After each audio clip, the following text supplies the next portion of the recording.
Nina, enjoy na enjoy kami no sa kakapanood sa inyo dyan sa Davao City. I know that baka di mo lang napansin, pero yung buong mundo nanonood po sa inyo doon sa opening ng KOJC Workers Olympics, kung di ako nagkakamali.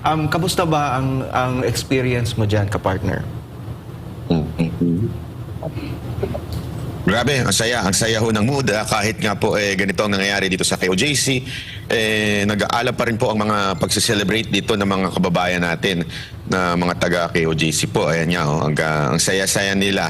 At sobrang kitang-kita mo na sa gitna ng pagkasiyahan na yan, merong silang ipinapahiwatig na mensahe sa mga Pilipino.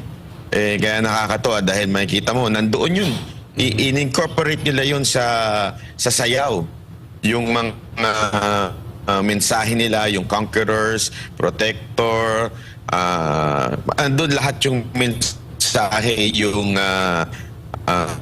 show ng love instead of hate na andoon. So makapaniwala kasi sa gitna ng nangyari nitong mga nakaraang araw, pang 10 araw na ho nga ito, di ba?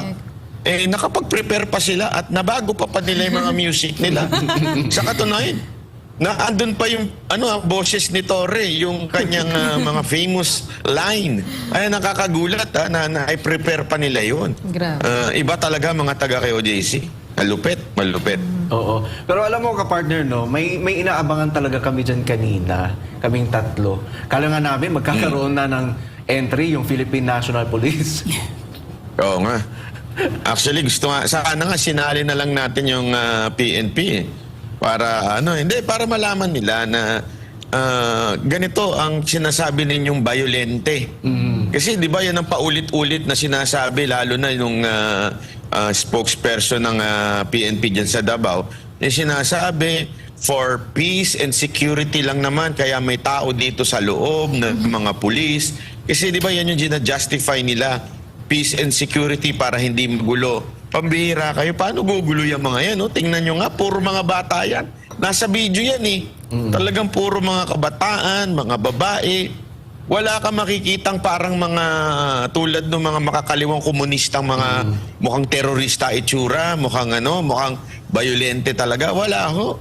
As in, makikita mo talaga yung yung kasinungalingan ng PNP na pinalalabas nila na mga violente ang taga KOJC. Tama ka dyan, kapartner Banat Bay, makikita talaga nila na ang buong Davao City, partikular na ang KOJC compound ay napakapayapa. With this event, I know that isa itong napakalaking joyful na event ng KOJC. The 39th Feast of the Passover is a global celebration. However, kasabay po nito ay may nangyayaring mga pagbaha at pag-ulan dito sa Metro Manila. Gusto ko lang pong iparating sa ating mga kababayan that yung KOJC ay hindi po insensitive sa mga pangyayaring ito. Sa katunayan, kung wala lang yung mga paglusob ng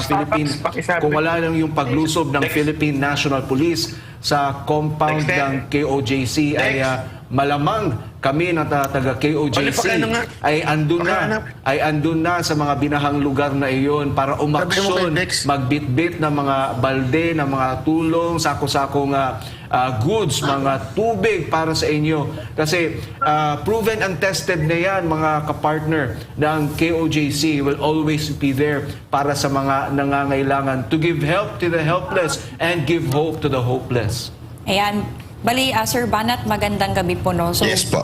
Yes, isa lang din po yung masasabi natin, yung mga KOJC missionary workers po, hindi po sila dangerous.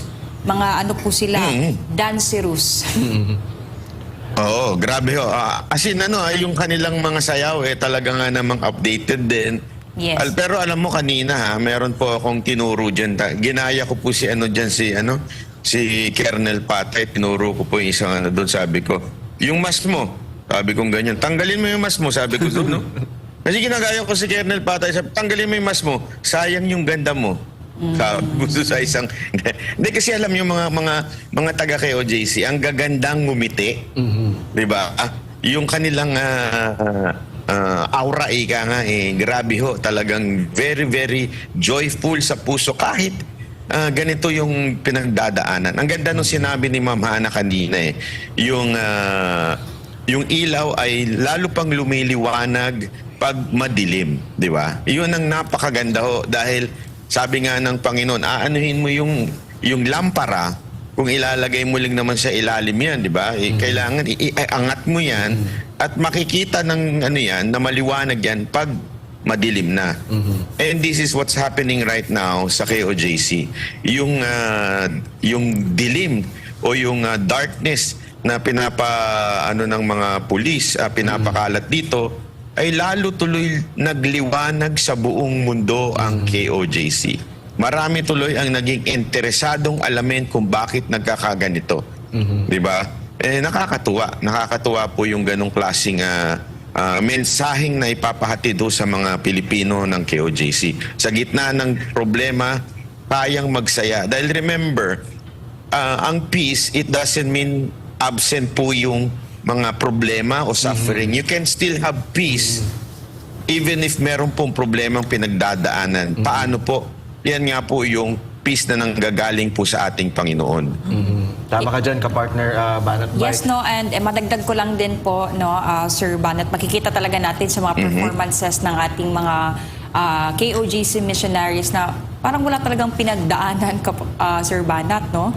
Parang hindi dumaan ng pang-aabuso, parang hindi dumaan ng tear gas. Kaya marami po sa mga viewers no, during sa event kanina, sa kanilang pagsasayaw, marami pong nagsasabi na naiiyak sila, tumitingin sila kasi despite sa lahat na nangyayari na ginawa sa KOJC missionary, sa ating KOJC compound, masaya tayo Masaya tayo sa mga blessings din na binibigay ng ating makapangyarihang Ama, Sir Banat. Oo nga naman. At saka alam nyo, may pinost kasi ako dyan. Sabi ko, ganito ang mga taga-KOJC sa pang-10 araw ng martial law. May mga nagkomento, sabi nila, paano magiging martial law yan? Bakit meron pa naman kayong kalayaan magsayaw, kalayaang magdiwang? Kung martial law yan, dapat wala.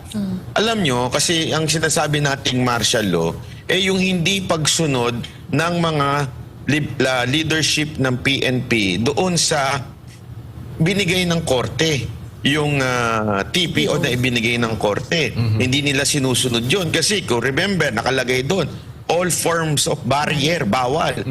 Pero kinurdo na ho nila ang ilang mga lugar dito. At halimbawa na nga ho yung katedral na ginawa ho nilang command post.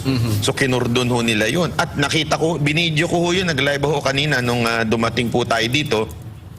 Pati po yung entrance na kung saan pinasukan ni BP Sara Duterte ay nagalit to, napikuno si Torre at inoccupy niya. So labas-pasok na po yung mga karton dito na itatanim nila. Hindi ko alam kung ano laman nun, pero labas-pasok na hindi na ho na-check nung tunay na may-ari ng KOJC. Correct. Hindi po ang may-ari ay si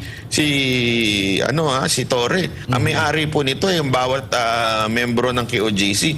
So sila dapat ang may karapatan. Hindi na ho natutupad dyan. Ibig sabihin talagang ang batas dito ay wala na. Si Torre na po batas dito at saka si Marbil. Siya na ang nasusunod kung ano mangyayari dito. Yun ang sinasabi nating martial law. Kaya nagkaganito to. Oo, wala na hong Desisyon na nila kung anong gusto nilang gawin, sila na ho nagdi-decide.